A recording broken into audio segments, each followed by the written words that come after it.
Considérant la formation comme un élément essentiel pour le développement de l'artisanat, M. Mohamed Amin Haj Saïd, ministre du Tourisme et de l'Artisanat, a procédé ce 14 novembre à l'inauguration de l'école pilote de taille de pierre à Tamanrasset, un projet réalisé dans le cadre de la coopération algéro-brésilienne.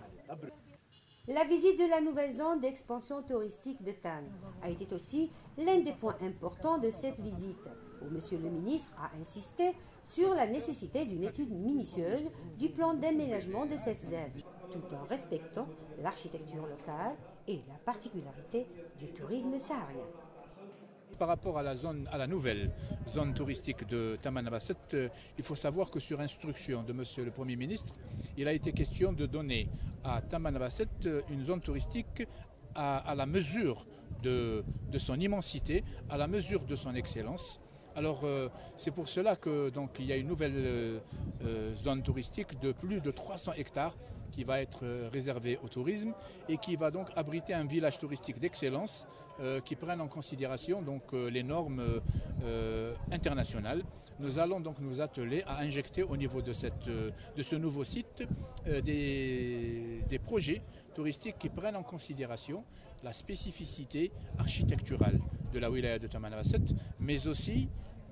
la particularité sociologique de ces populations locales, bien entendu en exigeant aussi le recours à des matériaux de construction locaux, ne pas utiliser de matériaux de construction incompatibles avec les écosystèmes locaux. Vous savez très bien que le Sahara est un écosystème extrêmement fragile et qui nécessite donc une utilisation très rationnelle et surtout des matériaux de construction compatibles. Alors, nous allons très prochainement donc lancer l'étude qui sera une étude mixte entre un bureau d'études algérien, l'Agence nationale du développement touristique et un bureau d'études étranger pour bénéficier de l'expertise aussi internationale. Et nous allons donc, Inch'Allah, au cours de l'année prochaine 2014, procéder à la mise donc en concession de cet espace au profit des investisseurs à qui nous demandons aussi de faire preuve de beaucoup de professionnalisme, de sauvegarder le cachet local et puis aussi de faire appel aux artisans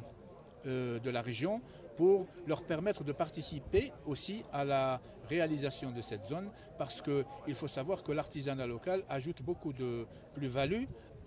au tourisme. Comme de tradition, cette visite a été marquée par l'organisation d'une rencontre-débat avec les agents de voyage de la wilaya de Tamanrasset, qui a été sanctionnée par la signature d'une convention cadre avec les œuvres sociales des secteurs de l'éducation, de l'hydraulique et de grandes entreprises, avec l'association des agences de voyage de Tannes.